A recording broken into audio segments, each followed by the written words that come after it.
Wow, well, good morning, everybody. Can you hear me? Is this the right place for this sort of mic?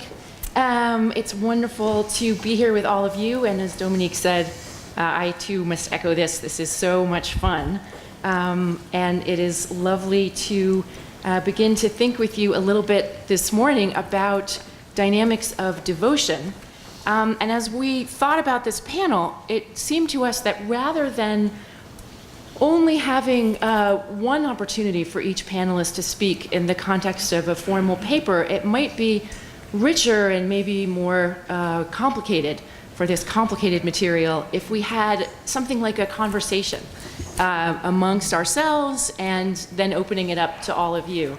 So we've been thinking for weeks about the topic of devotion. We've thought of some areas in which we see particularly some richness and some complexity to think about. And particularly we have three kind of broad areas that came up in our own conversations. Devotion in the sense of literary and embodied devotion. I'll say more about that in a second. Translation itself as a kind of act of devotion. And the large question of the cultural transmission of devotion.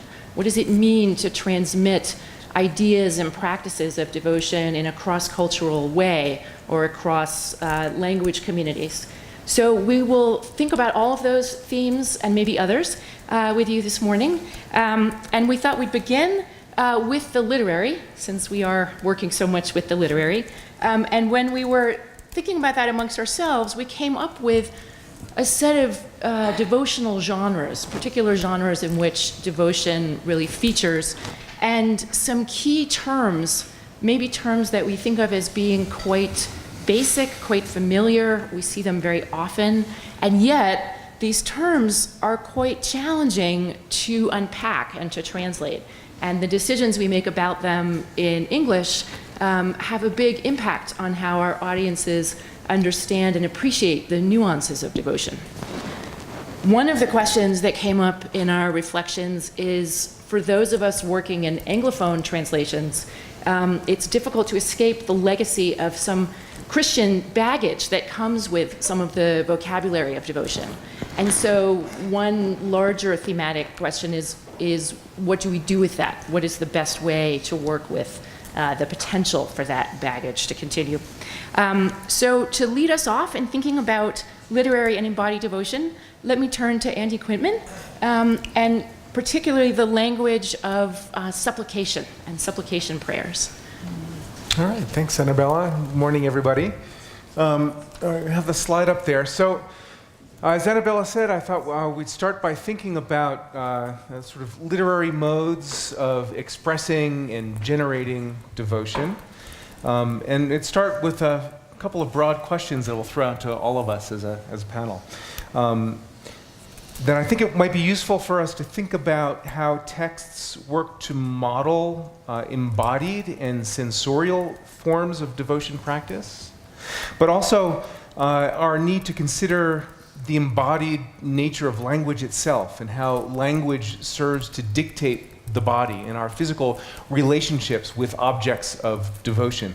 And finally, how texts and how literary expression, and you might say the oral recitation of them, work to mediate the physical distance between subject and object. So we might think of that as the distance between a student and teacher, but there might be other kinds of distances. So how literature and their vocalization actually help to sort of gap that distance in the mode of devotion.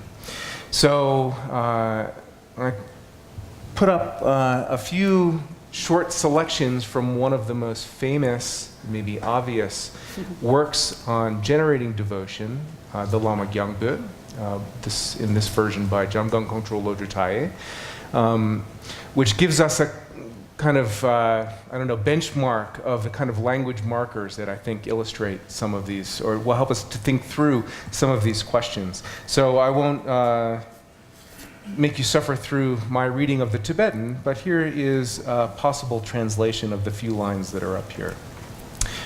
Guru, think of me, look upon me quickly with compassion.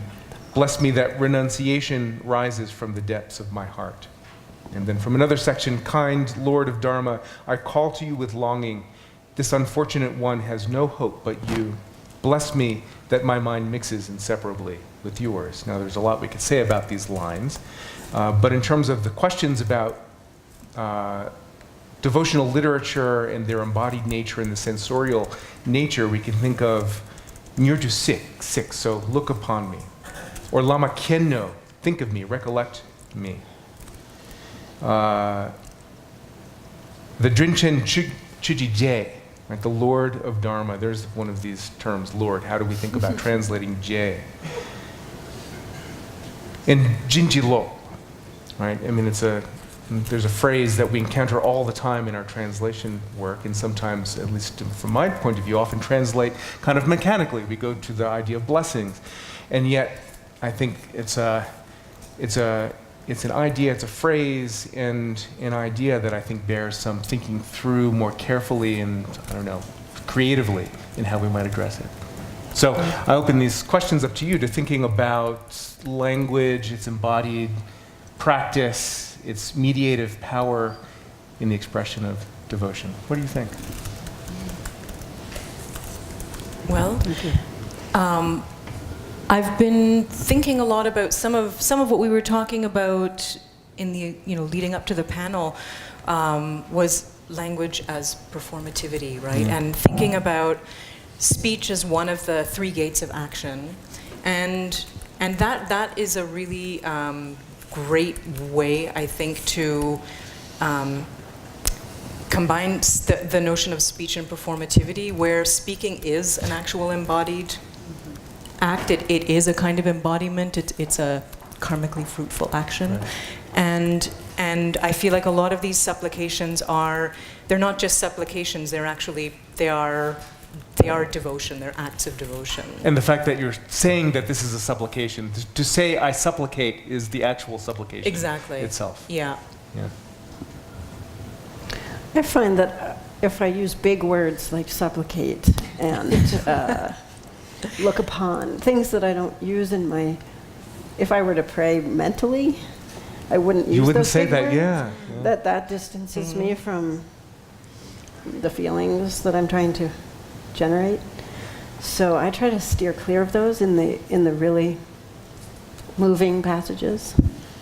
Things like thus, or I don't know. So for example.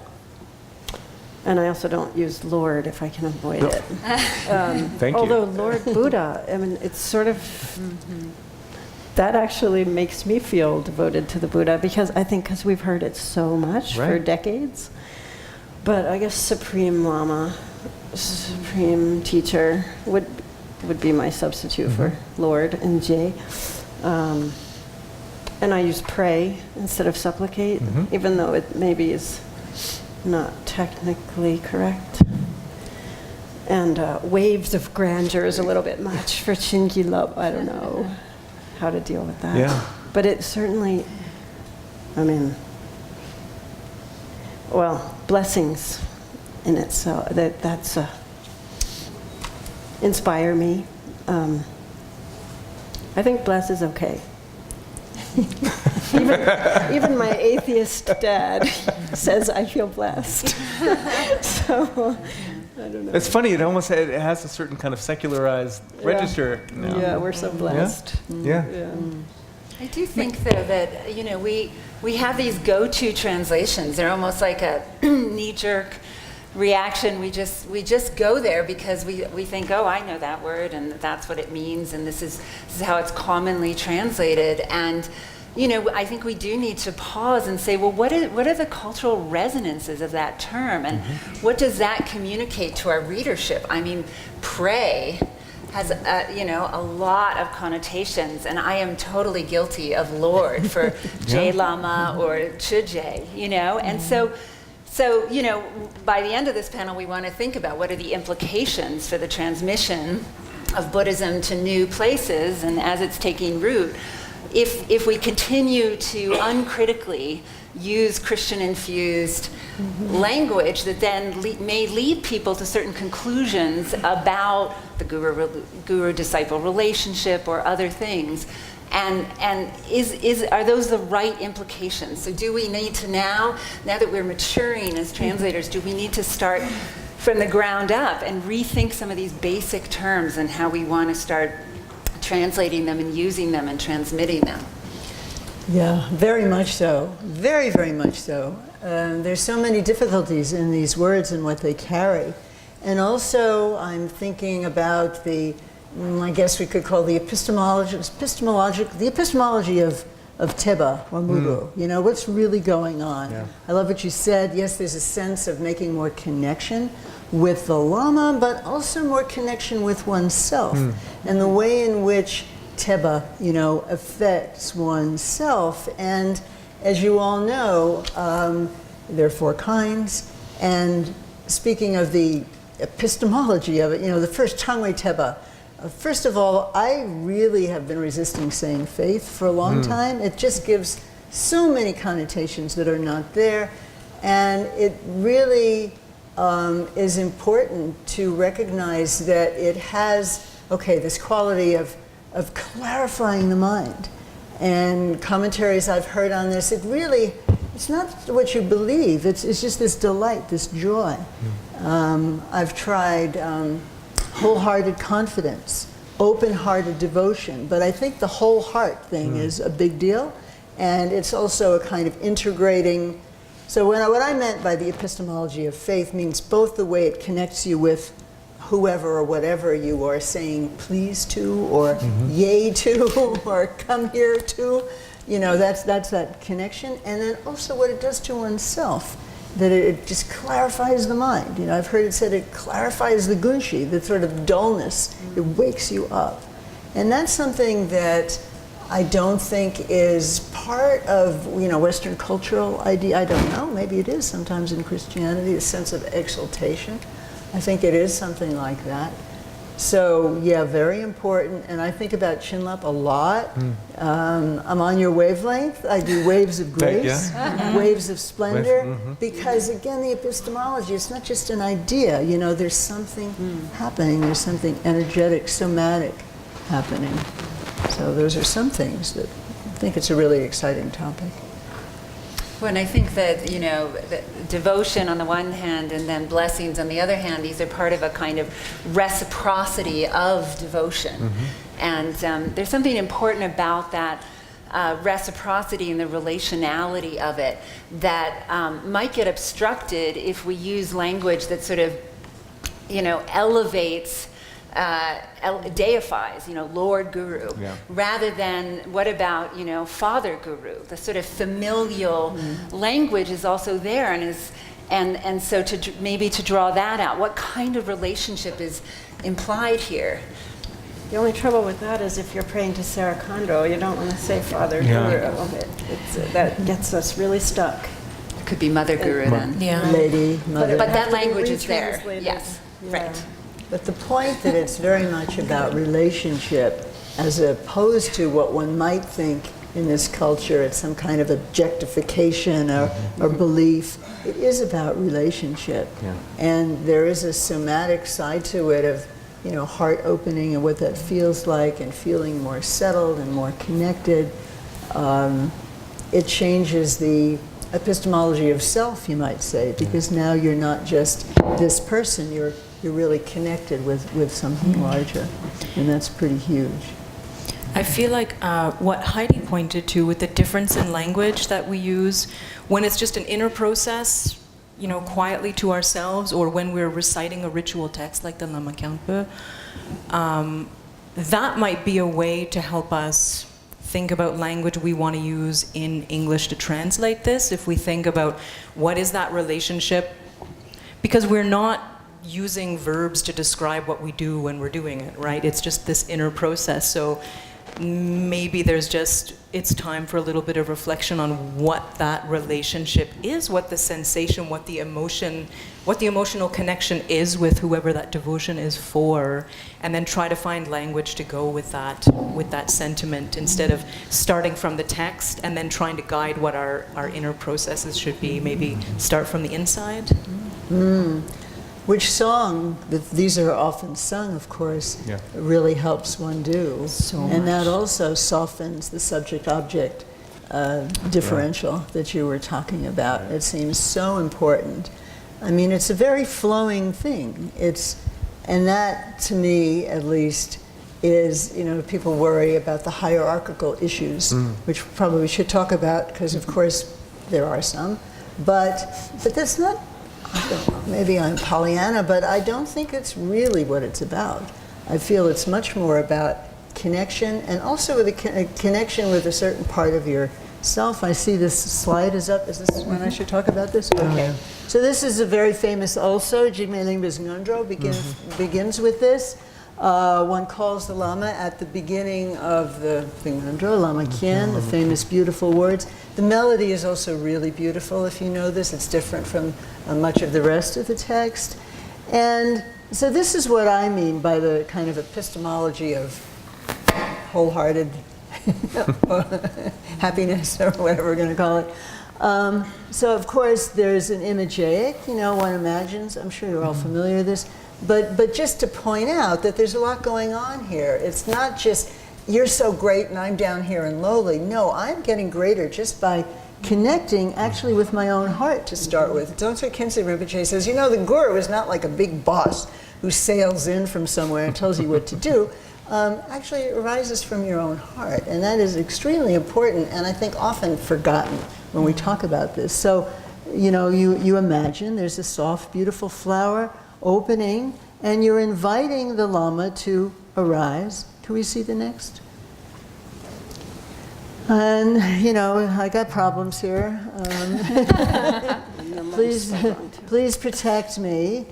And then the somatic part of it, which seems really important, so then the Lama, but what that means is something's happening for you, right? Something's rising through the center of your body and rising to your crown. And then, very important, this last line, rouse me to be mindful and aware. So it's not just the Lama as a disassociated entity that's rising up. Really, you're calling on your own inner Lama. And the inner Lama is, really what you're getting at in the end.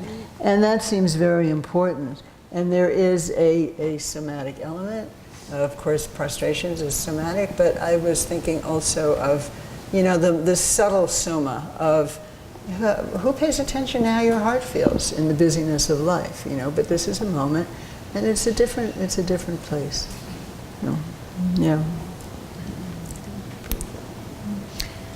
So here's another example. This is from a letter from Namcho Rinpoche to Kondro Tare Lamo, so modern, and he's very sick, and he's supplicating to Padmakara, Padmasambhava Guru Rinpoche, but actually it will be Kondro Tare Lamo who answers the supplication in the form of her previous life as David Dorje or Sarah Kondro.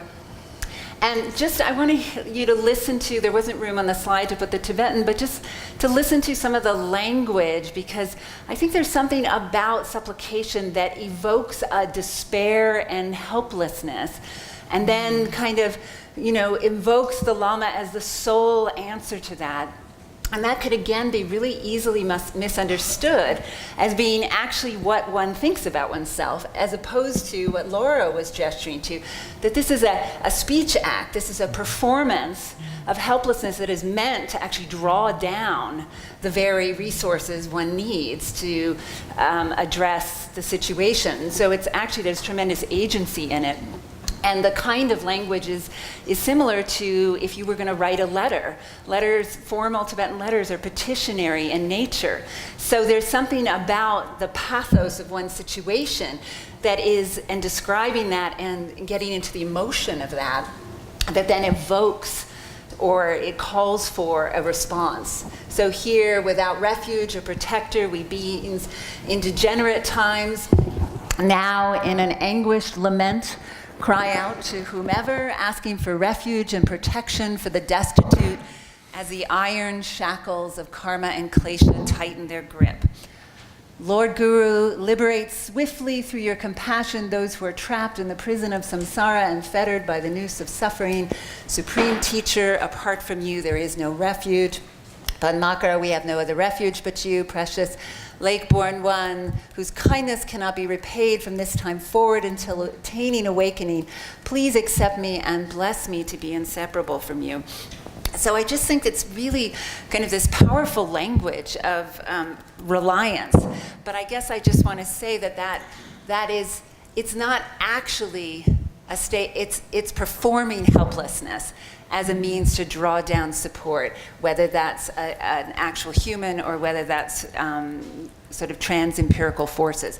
And I think that's very different than just simply an act of deference, in which one is just performing a recognition of somebody's hierarchical superiority. It's very different. It's an emotional exchange. It's a relational kind of request, and then the request is answered. It's also like coming out of denial. If we look at it psychologically, I was just thinking this is so poignant, and there are many such I do have suffering, and I'm not going to pretend I don't. It seems also an important psychological move for a practitioner. That makes a wonderful segue to thinking about our next thematic area, which is with those kinds of possibilities in mind, what then should we do as translators with this material? Is there an embodied role for the translator in the process? And what kind of ethos of translation might a translator bring to these questions of interpretation and the possibilities that have already been outlined? So thinking about translating as an act of devotion, maybe Heidi, you want to begin? Okay. As you have seen, you've probably received a handout that I put together in the absence of having great wisdom masters in our midst. Holly did try her best to invite them, but due to old age, ill health, busy schedules, they couldn't come and be here with us. So I cobbled together some pieces of advice that Tukutundrup has given me over email and in person during the 2008 conference that I have found so helpful in making translation a practice of devotion. So you can read them. The first 3 paragraphs, actually the first paragraph is from an email. The second paragraph is what he told me at the 2008 about every 20 minutes. I find that extremely difficult to remember to stop every 20 minutes, but it's so good when I do remember, because it's very easy to slump into a screen-induced, Coma. stiff, miserable place, all alone. So I think that's really, really beautiful. Stopping every 20 minutes and taking a deep breath and refreshing the bodhicitta and devotion that one sets out with in the beginning. And I think actually the prayer, Nyingu Debe Gesa Shebane, that Anne Klein just recited, to sit down when approaching a session of translation and visualize the guru on top of our heads, or if you don't have a guru, to think of the Buddha or the lineage or the author of the text you're working on, or Manjushri, whatever inspires us, and really asking for help with the translating process, asking for some kind of wisdom guidance. And I really feel like the real emergency that we're facing with transplanting Dharma in the West is not a lack of texts, it's a lack of really dedicated, advanced practitioners, and ultimately siddhas. We need to practice every day if we're going to ever make all these vast resources that we have at our fingertips useful. Because there's just no way to intellectualize ourselves to Buddhahood. It's not going to work. And so no matter how scholarly we ever become, or how many big words we use, we're continuing to circle in our conceptual minds.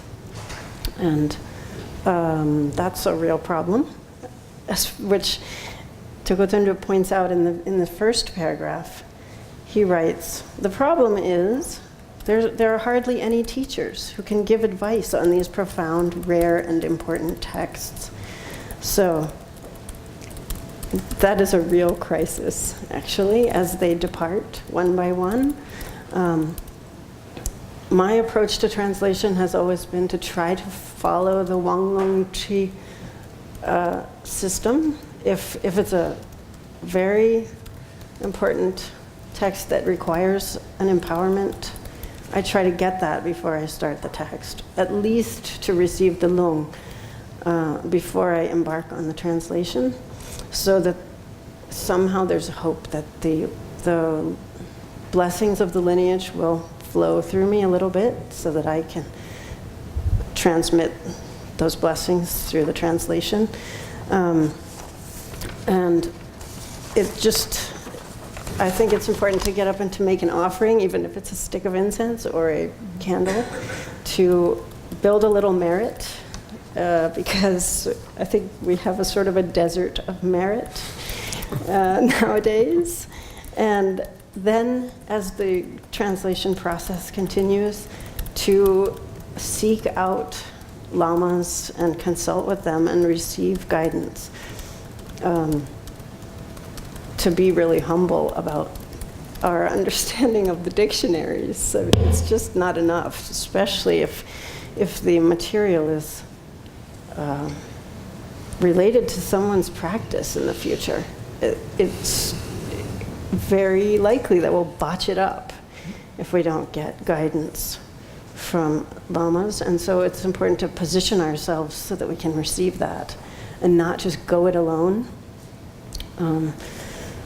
And that's why I love Tsadra's message their purpose, Tsadra's purpose, is supporting the combined study and practice of the Buddha Dharma.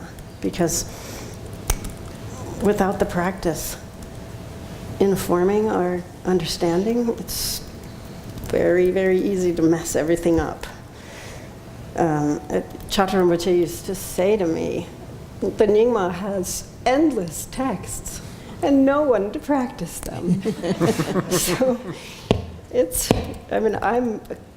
I'm trying to give advice to myself, because it's so often that I find excuses not to do the most important work of the day, because there's no tangible result.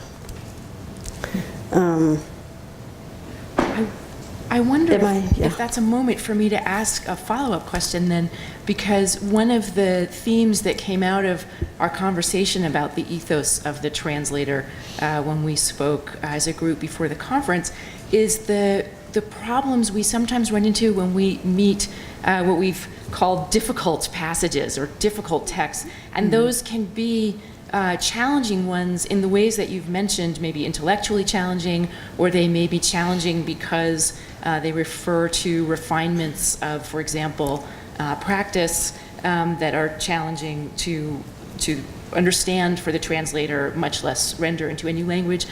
But there also are passages and texts that trouble us or disturb us, or that we wrestle with in other kinds of ways. And I wonder if you want to comment as well on what the ethos of the translator might be in that regard, maybe in terms of this passage, or maybe other passages. Sure. I have just actually gotten through a 3-year period of struggling with that. I've been translating the first volume of Dongse Trunli Norpo Rinpoche's Songbom, which is basically an outpouring of love for his father. It's Buddhist history, followed by brief biographies of Tsadra Rinpoche's previous and future lives. And so I am the servant of Trinley Norbu Rinpoche's students who charged me with this translation. And they are very adamant that his voice come through in certain ways. Like, I can't use great bliss, I have to use exaltation and such. And, you know, there's, every step of the way I've had to say, okay, I'll do it that way, because there's rigorous devotion in that community. And many of the passages in Buddhist history are ethically challenging for me, like raising the village of the Tirthika, along with all his livestock and his servants and slaves and his family lineage, you know, wiped off the planet. And then the Tirthikas do it back to the Buddhist yogis, and it just goes on, and it's all about eradicating wrong views, and it's very, very violent and dramatic. And I was actually going to bring an extract, thinking this is something that I just wish I could make a disclaimer about. But I was rereading it recently, and in light of our current political climate here in the United States, and I thought, you know what? Bring it. we need some of these yogis to smash some wrong views right about now. So I take back all of my like progressive, gentle views, and I realize that, you know, I can't assert any of my liberal opinions on these things. So as far as the ethos of the translator, I really don't know anymore, and I just do as I'm told. I'm not even, in this book, I'm not even allowed to footnote. Like, there's one place where Katok Deshek, there's some place where the Karmapa is brought into these Nyingmapas, and it doesn't align with the Kagyu version of Buddhist history. The Karmapa did not apparently do these things according to the Kagyupas. So I wanted to put a little footnote saying, you know, this does not accord with the versions that the Kagyupas have.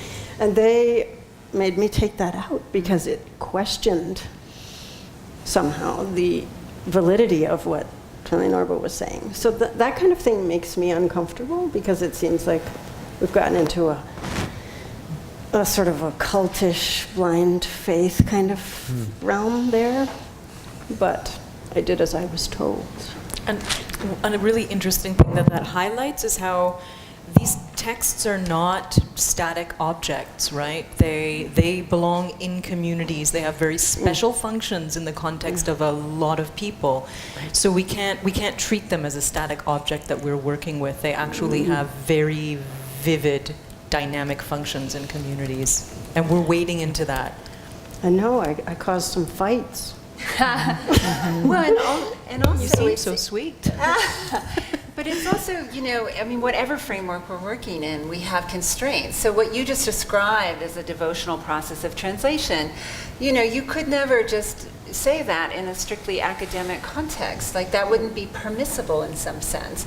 And so it's like, what context are we working in? And then what are the requirements, whether they're rules or they're pressures, or you have funding.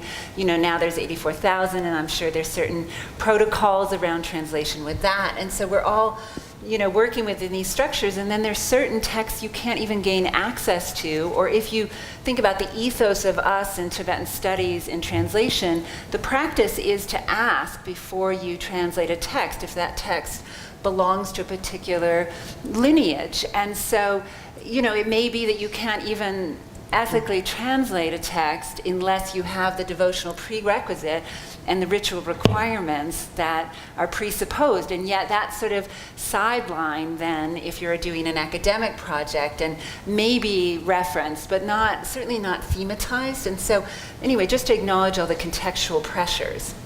I think about the materials that Janet presented in her keynote. I don't know if she's in the audience here somewhere, where the works of the great Fifth Dalai Lama and Pökeba, who were showing their, amazing facilities as poets and as scholars and as realized individuals too, as great masters.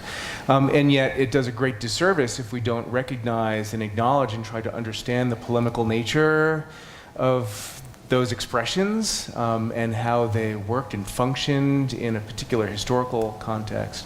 So as translators and even as transmitters, I think we're enjoined to have a certain critical distance, to maintain our critical faculties, even if we also have a kind of register of devotion as well. I think they're not incompatible.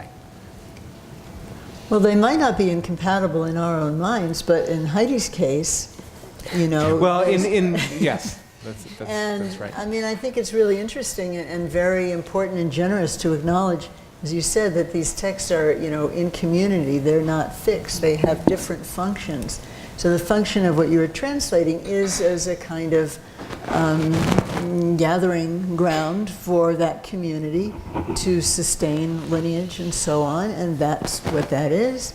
And I suppose there's nothing to prevent you from writing a little article, really, and saying, because that's also interesting. Maybe not what you said, about your reservations, about how you feel, which is not, these are not reservations born of a lack of devotion.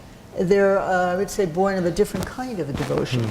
Knowing the context, the political context, where it's just interesting to know that there's a different story. And by the way, there usually are different stories. Right. It shows, another way you can say that it shows the richness of the tradition. So, that seems very important. And the idea, too, that I think many of us have talked about, that as communities maintain ongoing relationships with texts, communities are communities of practice and also communities of interpretation, and what a particular text means within a community or for people in that community can change over time as people struggle with text. For example, we put a quote from the Bodhisattva Charyavatara that troubles some women who read it today. It's not clear how to understand that. But one of the potential ethical obligations of the translator, at least to contemplate, is not to try to make those passages go away as much as to open them up for communities of interpretation to continue to wrestle with them and think about them and comment on them. I don't know if people have thoughts about that sort of interpretive process. Well, one great out is the appeal to metaphor. I was thinking that when you were talking about the raising of you need some power and ferocity in these contexts. It may or may not be literally raising villages, even if the text doesn't take that distance from it. One might say that. And even here, this hadn't occurred to me before until I was thinking in terms of what you said, may all the women of the world, one could say that at least in the modern, if I'm struggling with this, I'm going to say, okay, this is right now, doesn't mean women, doesn't mean me, certainly. It means, it means people who feel less than in any way whatsoever, and may they not feel that way in the future. It seems like, but maybe it's cheating, but it does give one a lot more room. Or translate the words and then put some information in the back about exactly. the history when this was written, how much suffering Indian women were experiencing. Yes, exactly. Right. And many women continue to experience around the world. And it does feel important when we're able to. So I appreciate Heidi's predicament quite a bit, but when we're able to actually comment on things like this, either in an introduction better, or footnotes, or even framing or analysis of a passage, I think it's really important not to leave things unmarked.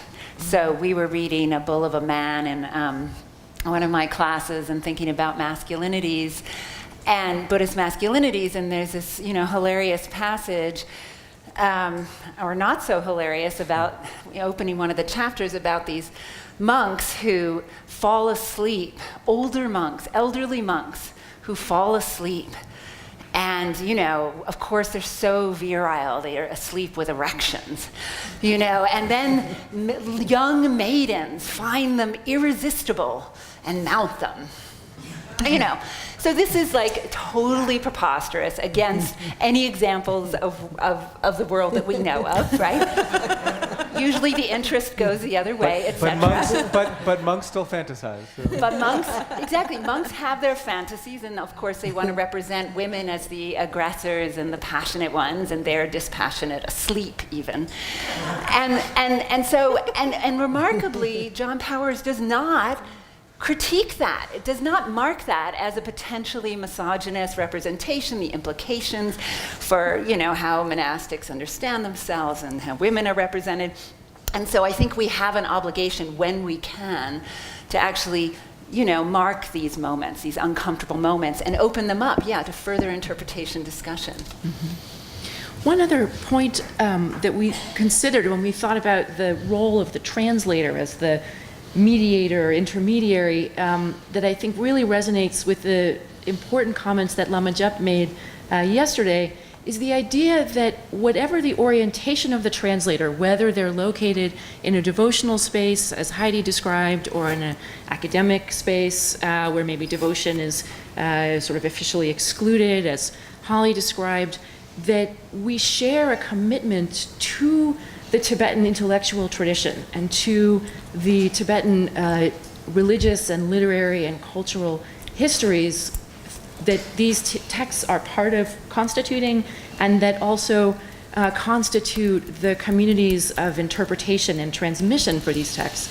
And so whatever the particular orientation we bring to an individual text, our larger commitment as inheritors and respondents and interlocutors of the Tibetan traditions is a kind of praxis of devotion of its own. It's a kind of mutuality and reciprocity and obligation, and thinking through what kinds of demands that places on us as translators, what kinds of reciprocal commitments that involves us in, for me, is a really central ingredient of our work as translators. I don't know if you all want to comment additionally on how that might play out for you. Well, one thing that came to mind when you were speaking very much about a context of translating Dharma texts, which is not not everybody is translating Dharma texts, but I think that a lot of this really important advice can be used for translating whatever kind of text we're doing. If we think of our devotion to Tibetan artistic, performative, intellectual traditions and to preservation of Tibetan language, taking a moment while before embarking on a translation, taking a break every 20 minutes to remember, like, this isn't just a normal day's work. I'm doing something really important. This is going to represent some aspect of Tibetan culture to an English reading audience for who knows how long. Who knows if anyone is ever going to come back to this text and do this again. So also the devotion to the Lama, I was, or to the deity, or whatever one would start practice with, if the practice is translating a Dharma text. If one isn't practicing a Dharma text, we can think about something. Oh, sorry. Bless you. We can think about that performed helplessness. It's sort of establishing a humility in front of a text, in front of a tradition that we're not masters of, right? We can feel like we have a little too much mastery sometimes when we're Professor so-and-so from such and such, and it's really important to remind ourselves really regularly, like, take it down a notch, girl. You're not all that. The text is what's important here. And thinking about that actually is a wonderful way to bring in our third set of questions. Devotion is very much a culturally situated set of experiences and practices and affects. Translation is hard. People make mistakes. Things appear differently in different contexts. What does it mean to embrace this sort of ethos of accountability to the future readers of our work and to the traditions with which we're engaged and from which we inherit this task? What does it mean when it's so hard? When, for example, emotions are so culturally constructed and bounded. To the extent that we focus on devotion in this panel, how is devotion culturally situated?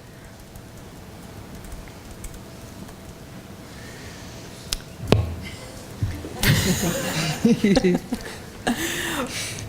kind of everywhere in the Tibetan cultural context. You almost can't separate it out from all the customs of life. The regard for the landscape, for holy objects. Harvey and I often remark, we met Khyentse Sambo's sister who came from Tibet. She was 70 or 80 or so. And we were on pilgrimage in India, and we showed her actually some Dharma text that we had made. She'd never seen something with English and Tibetan in it. And the way she touched it, you know, something that we could never even imitate. It's in the body, it's very pervasive, just to say that, in ways that not so in our culture. Mm-hmm. So that's a question, and I wanted to ask Laura. I know you and Sarah Jacoby led a breakout session on, you know, the vocabularies of longing, and you know, if you'd speak to the sort of, actually, our emotions cross-cultural, and if not, what are we doing as translators? You know, what does that imply for the act of translation? Thank you. Yeah, we were starting from the premise that instead of thinking of emotions as the same across all times and across all cultures, with this idea of the cultural embeddedness of emotional experience. And when we're working with very devotional texts, the language that we're trying to translate, and this goes back to the very thing that we started with you know, what do we do with this language that's so Christian sounding? When we're reading a text that is very devotional, or if it's even just a line that's very devotional, what are we translating when we translate that? How are we asking the communities of reception to feel when they read these things? What are we teaching people about how to approach their lamas when they read these texts? We are, you know, it can be about combining different modes of different types of religious language. It can be about, you know, being situated in North America in a context where devotion is not a part of everyday life. We're, through our translations, collectively training people to express devotion or imagine that devotion should be expressed in really certain ways. And I mean, this is you know, perhaps one of a number of elephants in the room, right? Is that that devotion can all kinds of stuff can happen when there's devotion, and so we're looking at a translation that's not just about a source language and a target language. It's about culture. It's about religious people and the most core values that people carry with them. So. This stuff is huge. I mean, I have, if we could just look at the next slide. Sorry, I don't want to take things over here, but I just wanted to put up this verse without going very deeply into it. It'll be familiar to some of you from the Dorje Changtongma, this short supplication to the Kagyu lineage.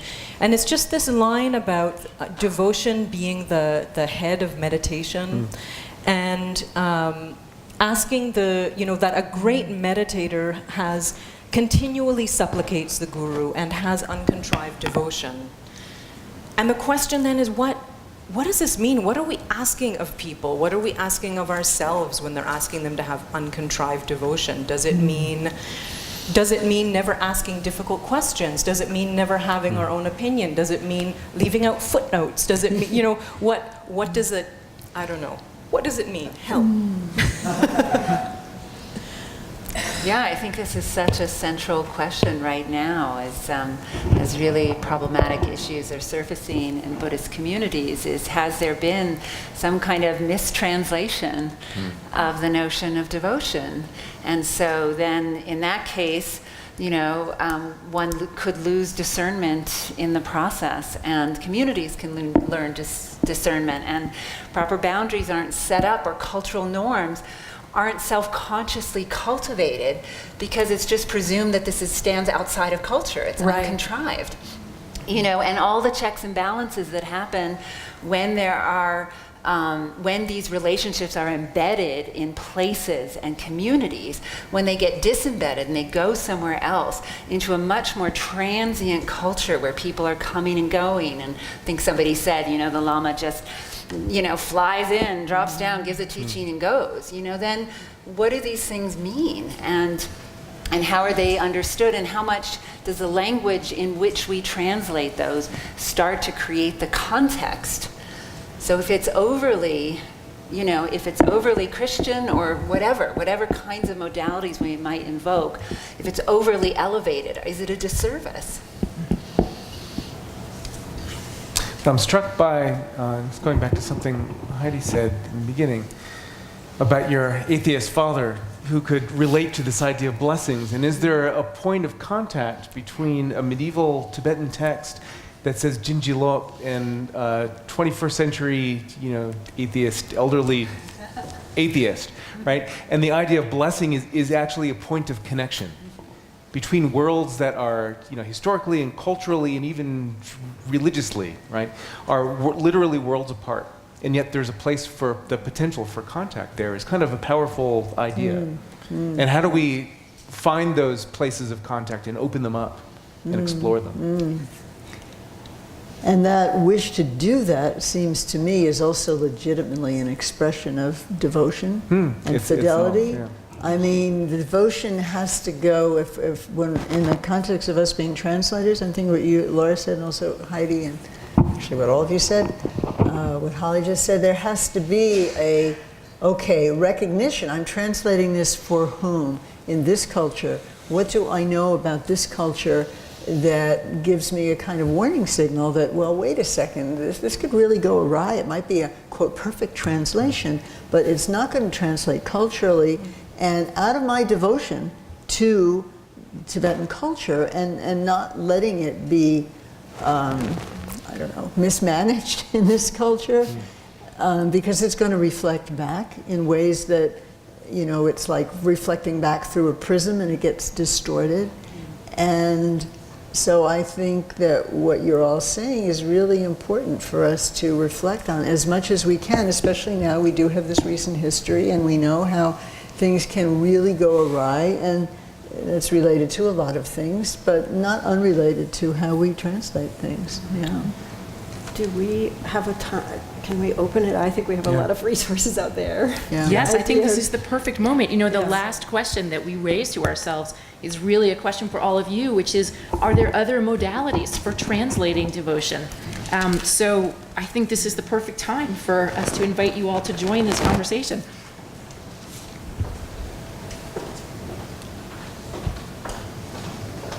Is there a microphone? Yeah, that can go back. I think Just Janet have to turn it on, I think.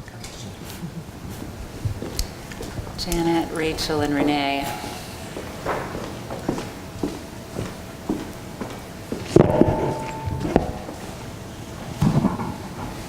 So, is this on? Yeah. I have two comments about two different parts. First of all, just to say that was a really interesting panel, and I thought really well. Brings up a lot of really important issues, especially the last issue you were talking about. But two things. I did go out to the restroom for a moment, and I don't know whether you talked about the verse from the Bodhicharyavatara about women there. Briefly. But I just would like to say, it is a very complicated question that, Heidi, you're raising in particular when someone has commissioned you to do a translation in general. But the one thing that I would say I feel like we shouldn't do is add that word strength in there. So whoever translated that verse decided to try to save the verse by putting strength in there to make it like a little bit less misogynist. Where, in that particular case, if you have to translate it, you just gotta, that's what the text says. It says, may all women turn into men. And that's what it says.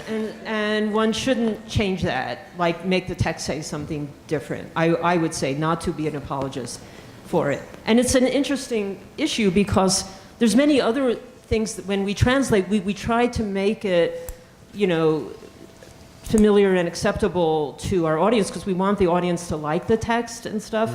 But things like this, I think, we all have our issues about it, but I just want to make the case for not saving and trying to, sweep or sweep under the carpet the issues about women. So that's one point I just wanted to make. And then the second point, I really appreciate all the discussion about culture, but I also want to just say that we also should be a little bit cautious in, sometimes I feel like we really reify the notion of, there's Tibetan culture over here and there's Western culture over here.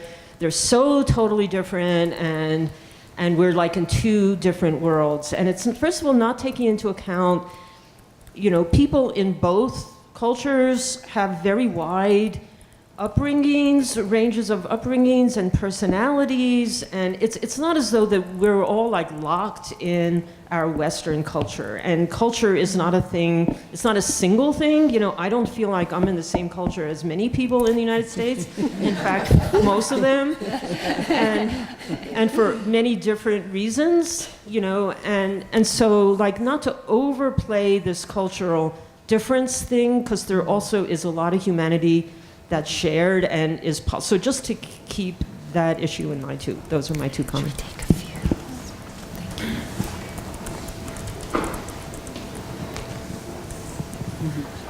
So I think a lot of our discussion so far has focused on words and meaning, and that makes a lot of sense because this is a translators conference and we work with words and meaning. But there's an element of your discussion that some of the panelists brought up that I'd like to kind of tease out a little bit, and that is the performative, oral, sonic, and embodied aspects of the material that we're translating.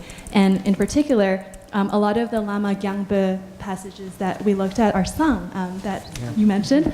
And so I'd like to kind of think about the ways in which, I think Annabella's question of different modalities of devotion, how do musical and sonic aspects of these texts inspire in a way where words and meanings confuse?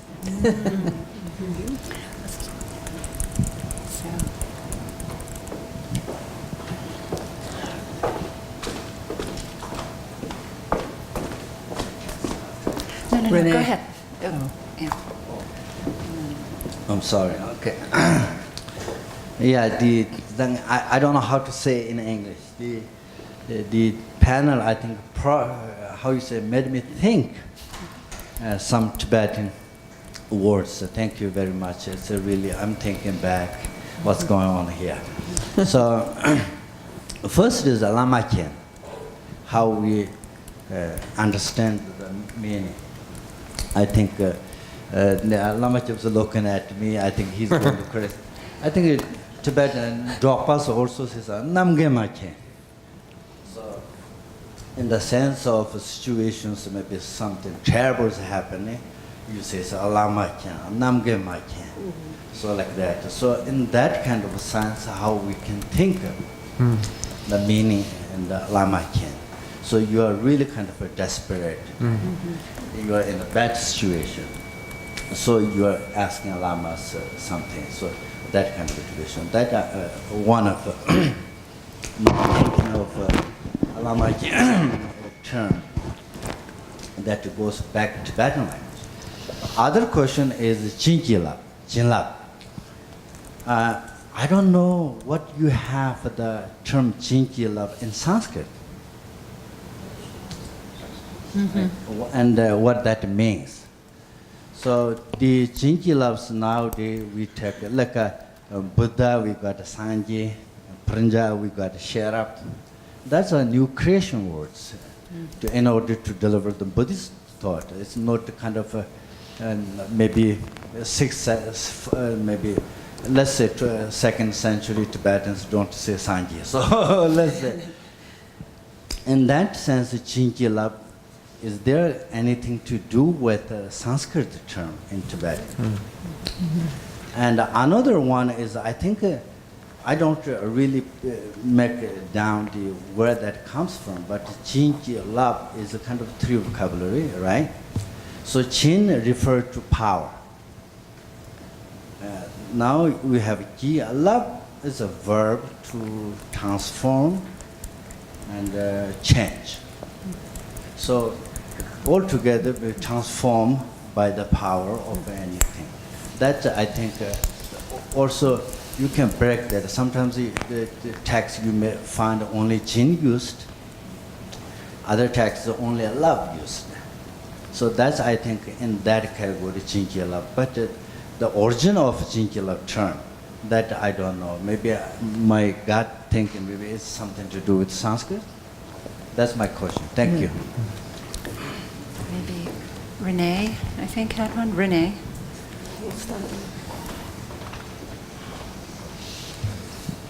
Thank you. This is a continuation, I think, of what Rachel was discussing, but I think Heidi's discussion about her process of translating and taking moments of raising devotion or practicing throughout translating is an example of this devotional process, in that it's this also how it's informing the body and vice versa, but that how touching in as translators of how these texts in the translation process is perhaps affecting the body and moving from that experience of bodily practice or feelings to re-articulate these ideas that come through like a cultural context that we're trying to break through. Maybe it might be a modality of articulating a new translation that is an interpretation. So I just... Interesting.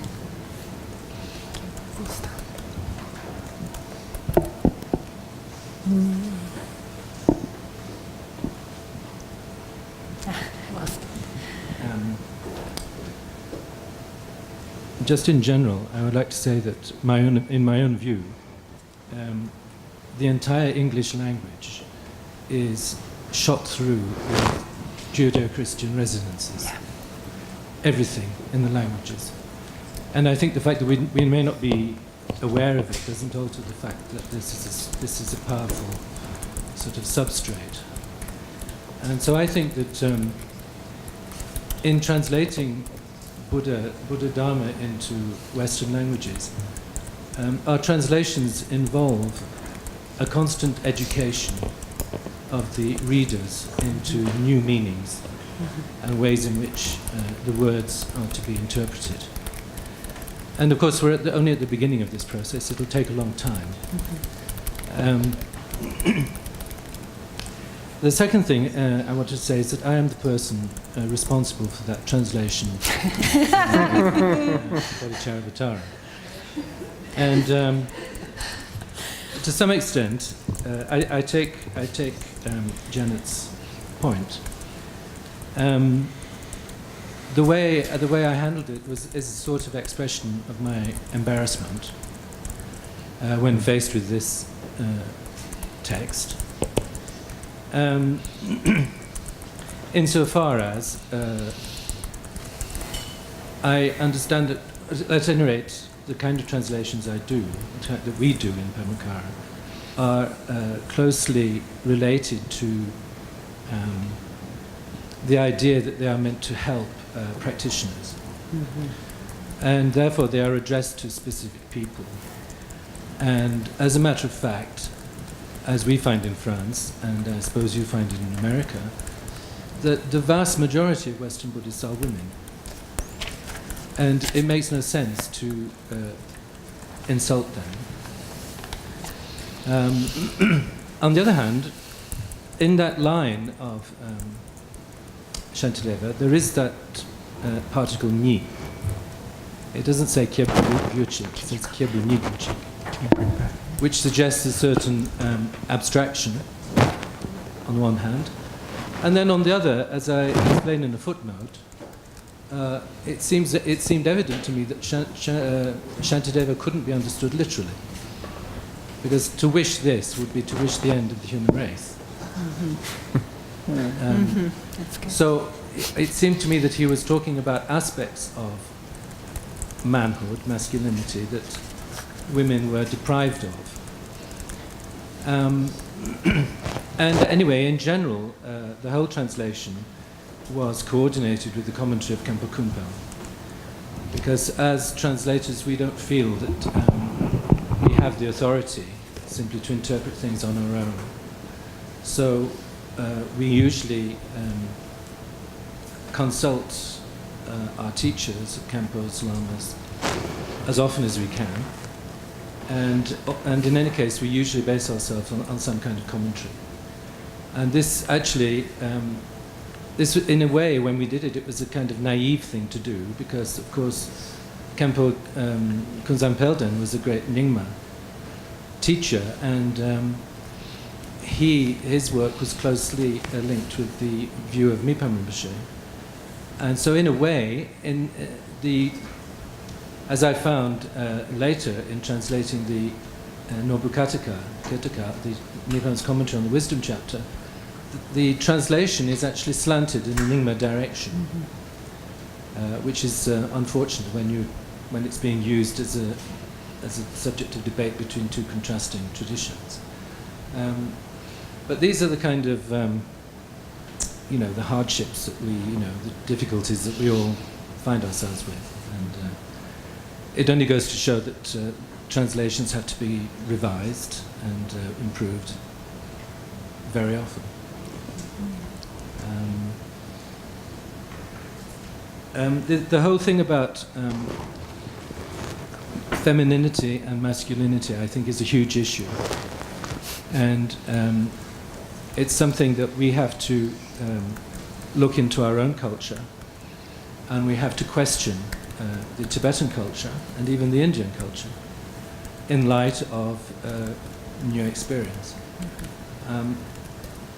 There's a whole, I just wanted to put out this one point because I think it's not well known, is that in antiquity, in the beginning of the Christian tradition and the various Gnostic schools that abounded, the whole idea of the distinction between masculinity and femininity was something that was in some sense detached from physical manhood and physical womanhood. And it was understood that every human being has these dimensions.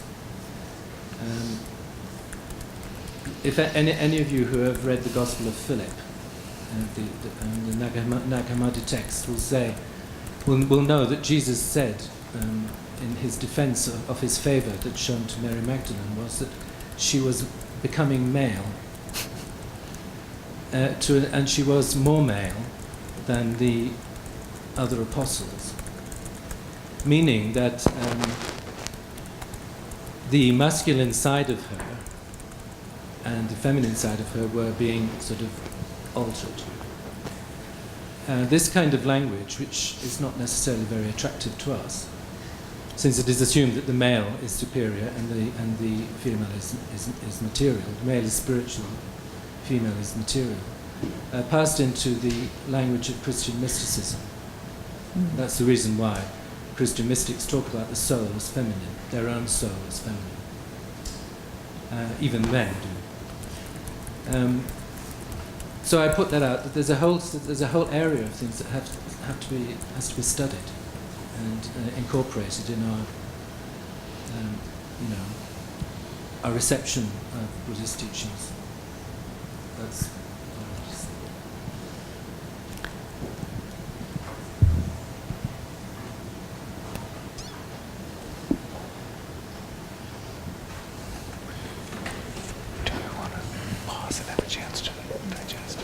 I guess I missed it. Are you going to answer questions?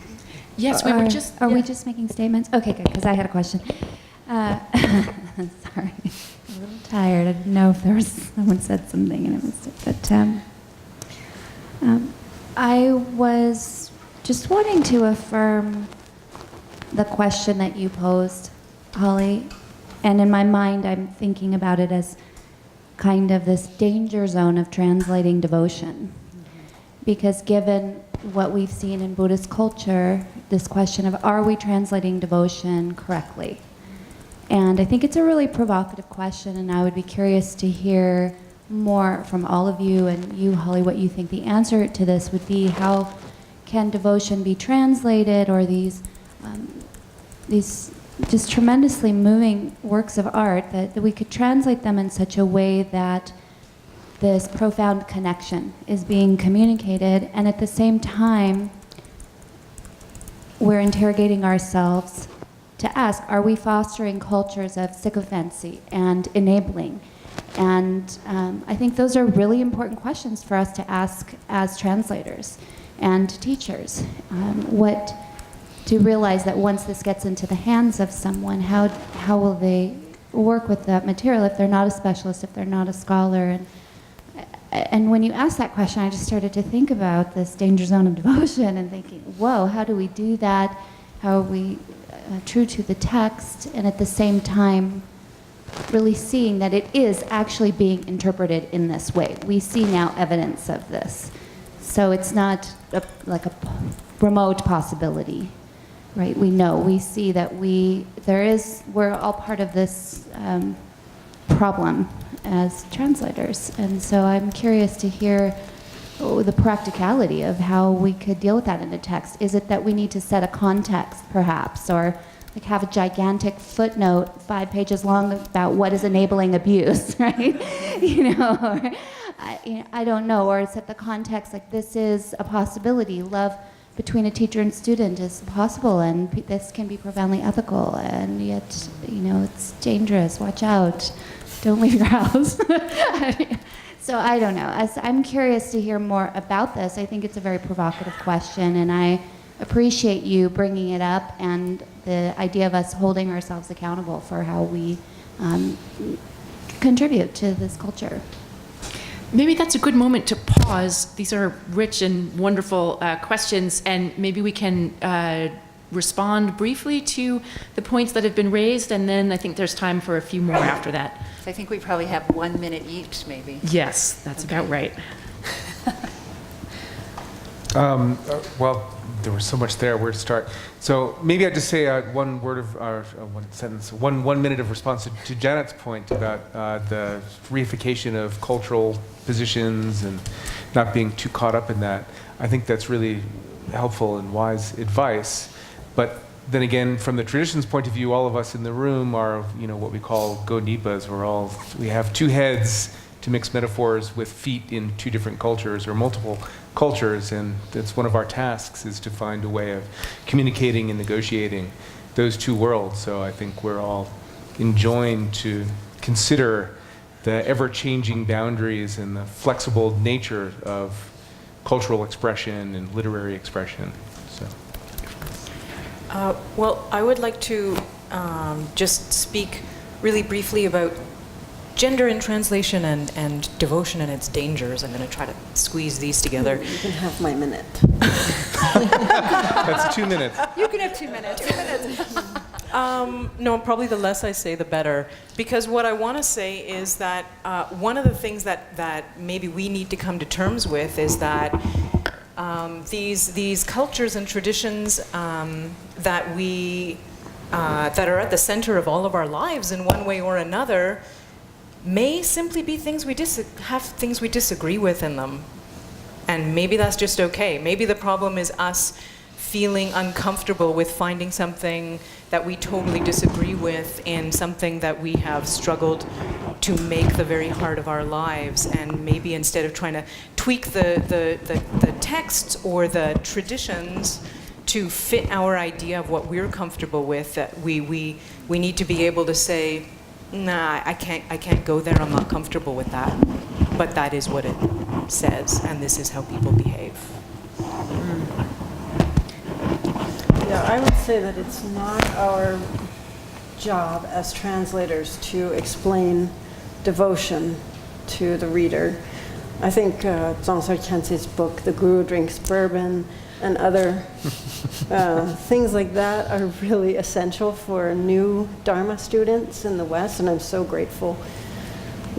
Also his talks, other lamas speaking about that, I think that's probably more their role than mine anyway. Yeah, I agree with that. I was reflecting, Kandral, as you were talking, that we can only do so much. We're just translators. I mean, a lot depends on how a community works together. We can contribute our share, and I think you've said a lot of things about how we can do that. But people in communities take on, its own kind of gestalt, and I suppose just being aware of that is very important. And recognizing, back to the translation of words, what does devotion really mean if we understand that it is also a calling upon oneself and maybe a blessing on oneself, and empowering. Jin is power, giving oneself some kind of power to move in the world in a different way as practice opens the possibility for that. That's a very important aspect of devotion. Rumi says to praise is to praise our own eyes. And, there is this reflexive process of devotion, the relationality, the circulation. And maybe making that clear is one thing that we can do, but we can't do it all, I don't think. Okay. I think power is an important word. Not only do we have to be looking at power and privilege in all kinds of, in the academy and Buddhist communities, etc., but also I think there's this misunderstanding, there's this I think this is a symptom of textual Buddhism, actually.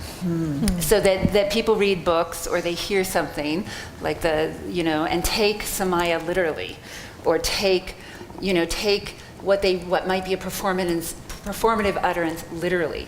And so then people feel that their agency is diminished. And actually, I don't feel like, maybe this is a spin on the sort of invisibility of the translator, but if we accept the burden and authority, that we are in fact making interpretive choices just in the act of translation, let alone the footnotes, then maybe there is greater room for how we frame text so that there aren't misunderstandings. I think about also nightstand Buddhists. They don't even have a community. They're just reading, and then they think that's what it says. That's what Buddhists believe. That's how my undergrads anyway. Oh, Buddhists believe this. Oh, you have to do everything the teacher says. Well, that's not actually how things work in practice, but that's how it's been misunderstood here. So women think they can't say no. Of course you can say no, right? So there's really deep. If we're translating the word, and if the word is taken literally, that's a really big burden for us. And I think there's some way that if we feel empowered to actually create an interpretive frame for the works that we, within our boundaries of an introduction, not to insert that necessarily overtly into the text, then maybe actually people will start to feel empowered in the communities who are using this text to realize that it's up to them to create the culture around the text that they're practicing and using, and take more responsibility rather than just kind of thinking that, it's depicted this way in the great Namtars, so of course it's okay to be beaten up by a drunk lama because, that's how Marpa and Mila interacted. So I think it's a matter of maturation and sophistication, and somehow finding a way to empower our readers, maybe by feeling like we're not so invisible and helpless and constrained ourselves. Wow. Well, with these thoughts of empowerment and maturation, I fear we've come to the end of our time. I hope that this starts the beginning of more conversations among all of us. And we thank you all so much for joining with us this morning.